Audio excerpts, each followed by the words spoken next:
Hi massage nerds.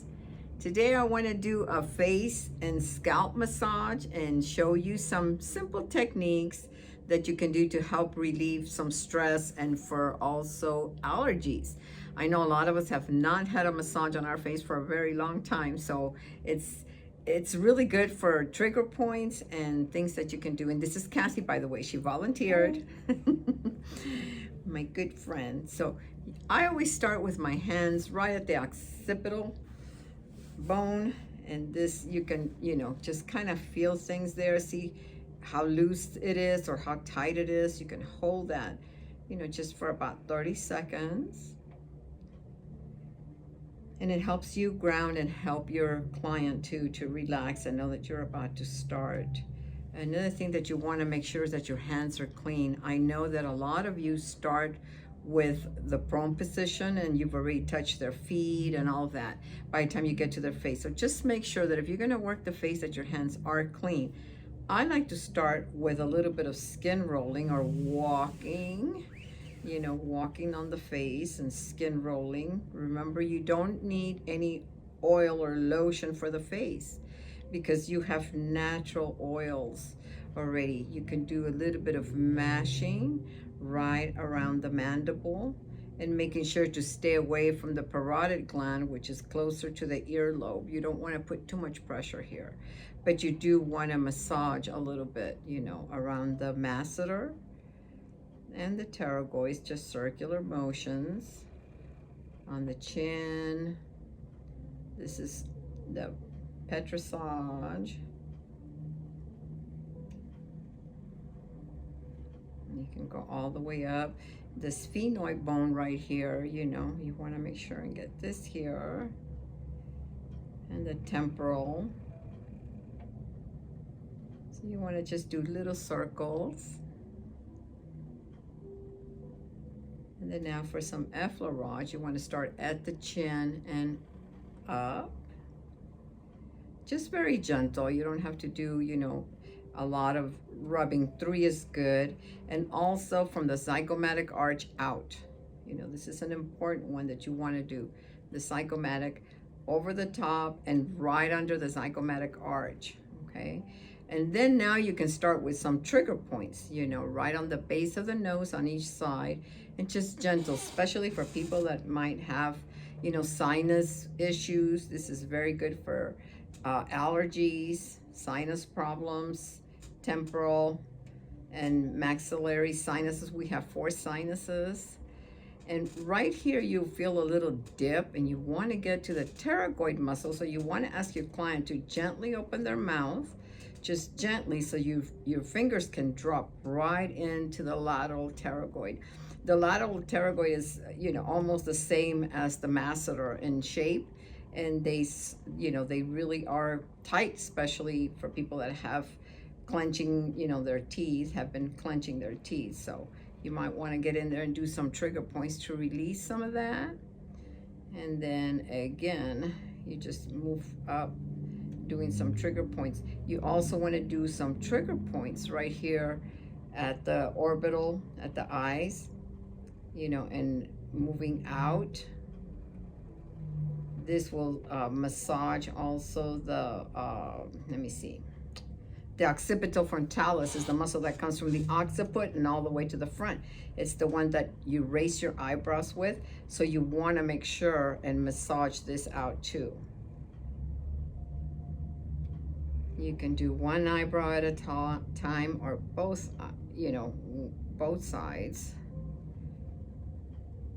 with both hands, or one at a time. You also want to do some spreading here at the forehead, the frontalis part. And again, I like to do some transitional effleurage. And now I like to do some figure 8s. You start in the center and move out towards the outside, come back, and then do some figure 8s right around the orbicularis oculi. This one feels really good.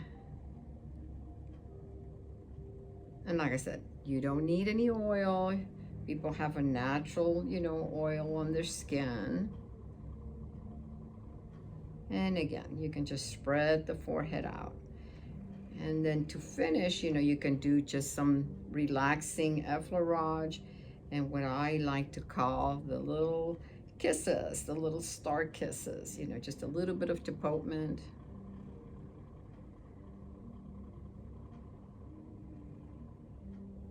And don't forget the ears. We have all the reflexes in our ears, so ears are very important and very relaxing.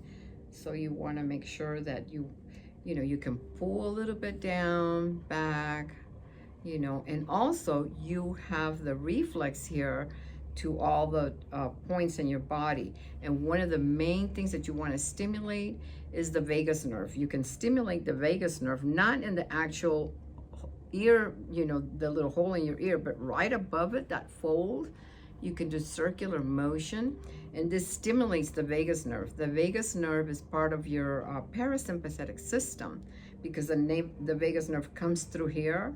So you want to make sure and stimulate the ears and massage the ears. It feels really wonderful. You can put your fingers like this, and one on the anterior part, the other one behind the ear, and just really massage back and forth just a few times.